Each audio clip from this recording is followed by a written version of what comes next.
ববিতা, শাবানা আপা করে আমরা একদম জড়িয়ে ধরলাম। জড়িয়ে ধরে ওনার চোখও ঠিক ছলছল করছে, আমারও তাই।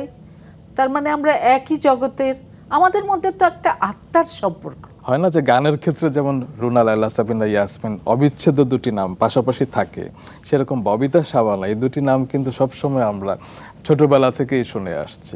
তবে এই ক্ষেত্রে অনেকে এও বলেন যে আপনাদের সম্পর্ক নাকি দা কুমড়ো ছিল, যদিও আমি সেটা বিশ্বাস করি না। কারণ আপনাদের আমি বেশ কয়েকটি ছবি দেখেছিলাম, সোহাগ দেখেছিলাম, কাপুরুষ, ফকির মজনু শাহ, বারুদ দেখেছিলাম, সোনার হরিণ দেখেছিলাম। তা আপনি বলুন তো আপনাদের সম্পর্ক কেমন ছিল? আমাদের সম্পর্ক অপূর্ব।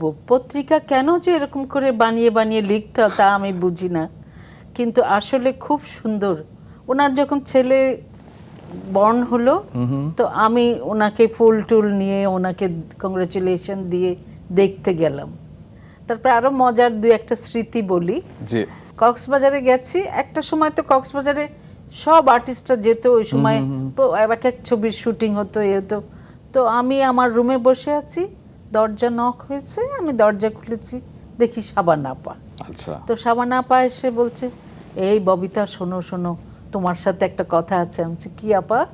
বলে যে, উনি বলছেন যে দেখো আমি তো মডার্ন ছবি টবি করি না, তুমি তো বেশ করো টরো, সব রকমের ছবি করো।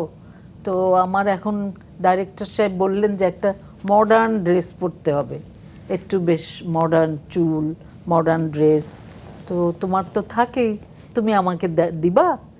আমি বলছি, আপা আমি অবশ্যই দিব, কিন্তু আমারটা তো আপনার হবে না, কারণ আমি তখন খুব পাতলা টাতলা।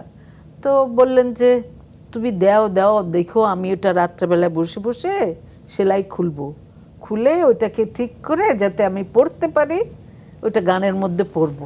কি চমৎকার। আর একটা উইগ দাও, এটা মডার্ন উইগ লাগে, চুল এরকম রকম। তো এই যে জিনিসগুলো, এটা কি বাইরের কেউ বিশ্বাস করবে যে একদমই না। আমাদের মধ্যে ঝগড়া হয়, পছন্দ করি না?